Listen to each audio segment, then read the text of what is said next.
Okay, so hi everybody. And in this episode, we are going to cover how to solve quadratic equations with a linear term with the first method right over here, which we usually call factorization.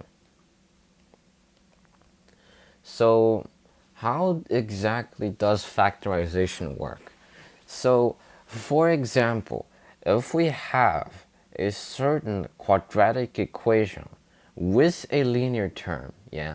So, for the case without a, a linear term, I already covered it previously, but so if we have a linear term here, for example, x squared minus 5x plus 6 equals 0. So we want to make sure that our number on the right hand side of the equation is 0.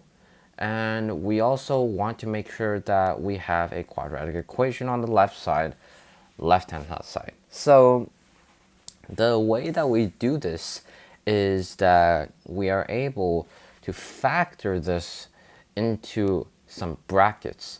So two brackets multiplied together equals 0, and we have an x right over here and x right over here, and then something else in the middle.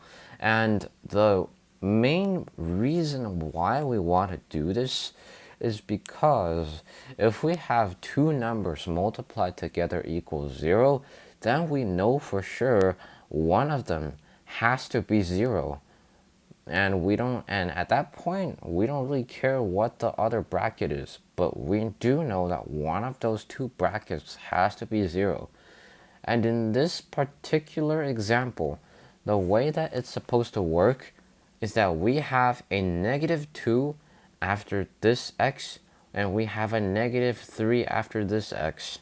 And I'm gonna talk about how exactly we find these two numbers slightly later, but if we proceed at the moment though, we're able to see that if we try to re-expand this, we have x times x is x squared, x times minus 3 minus 3x, minus 2 times x minus 2x, and minus 2 times minus 3 positive 6, and equals 0. And once again, once we combine like terms, we have x squared minus 5x plus 6 equals 0, and that shows that this indeed are equal, right? These things are equal. And so as we proceed, if we reach this step right over here, we will be able to determine that x either must be 2,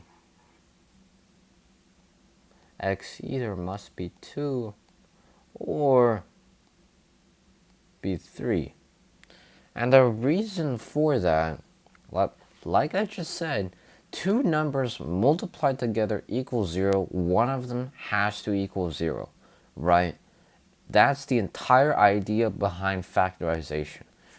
And so in this particular example, our two solutions would end up being x equals 2 and x equals 3. And so this works because, well, one of those two brackets are 0, and if we plug them back in, of course, x equals 2, well, we have a 4 minus 10 plus 6 equals 0. That's good. And we have a 9 minus 15 plus 6 equals 0, which is also good. So in this case, our solutions are indeed 2 and 3. But now, you might be wondering at this point, well, how the hell did we get from x squared minus 5x plus 6 equals 0 into these two brackets, and, well, just how did we get it? Yeah, so let's talk a little bit more about how exactly did we make sense of this, right? Okay, so once again, we have x squared minus 5x plus 6 equals 0. And the way that we want to deal with this is that, first of all, there is a hidden coefficient in front of this quadratic right over here.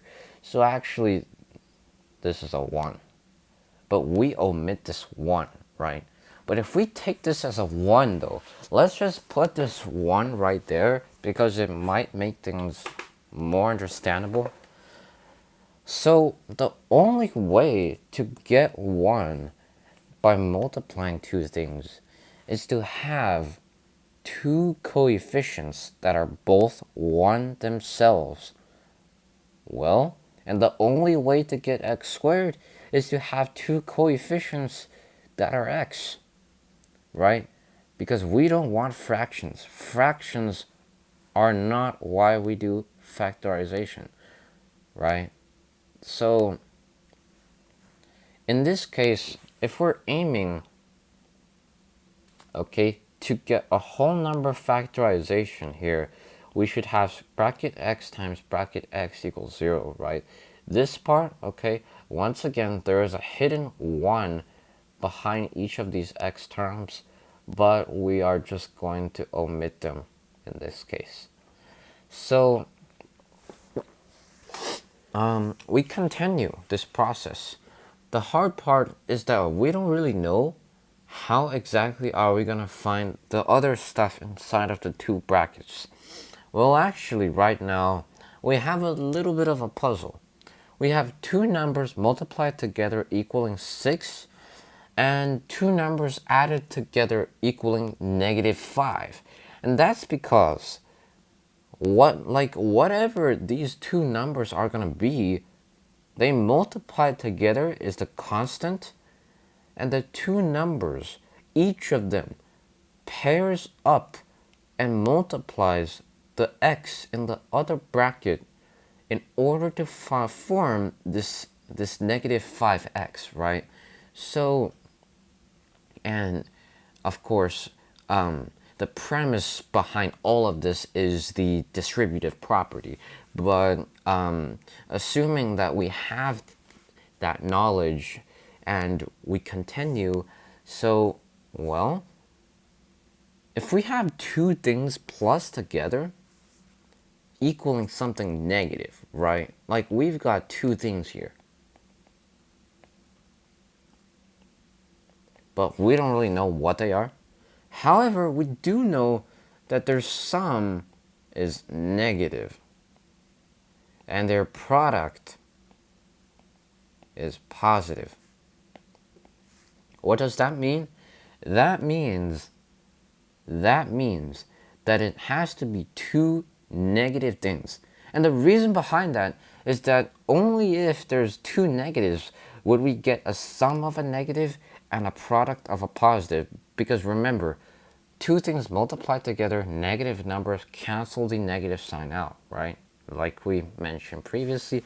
And right now, so the way that we are going to do this is that, okay, now we know that it's two things that's negative, but there's some, well, chances.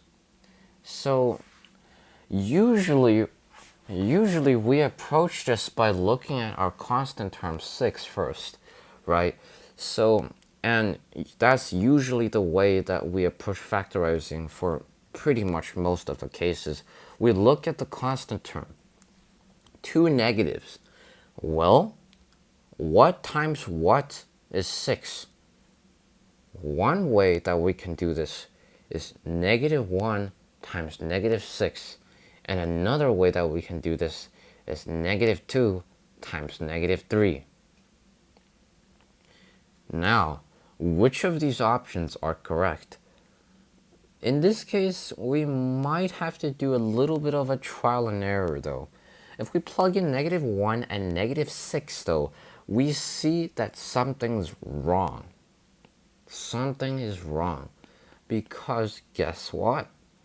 This gives us -6x, while this gives us -x, and this is -7x. And -7 is not this negative 5 right over here that we want. And, well, that just means that this is not true. But on the other hand, though, negative 2 and negative 3 works because x minus 2 times x minus 3, well, we have negative 2x minus 3x. Boom, that's negative 5x. Exactly what we want. Exactly what we want. So this just tells us that our results are going to be negative 2 and negative 3. Well, you might be asking me, well, okay, yeah, well, negative 1 over 2 times negative 12 is well, it's also 6. But we're not really considering that because we know that fractions don't work. They're not going to add up to become whole numbers. So as a rule of thumb, we usually don't consider fractions when we're doing factorizing. And when we're in a situation where we might be forced to use fractions, by this point in time, we probably should have already taken a different approach, which I will explain in later videos. And in this case, we have formed this equation right over here by factorizing it, and afterwards, the job is easy. Either x is 2 or x is 3. This process we previously did a little bit of explaining about it, and hopefully that this is a little bit clear now. But let's take a look at a slightly more different example.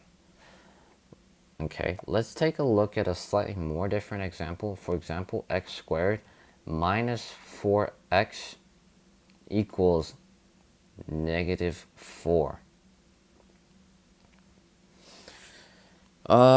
This example is interesting because we always need to remember the first thing to do is to make the right hand side 0.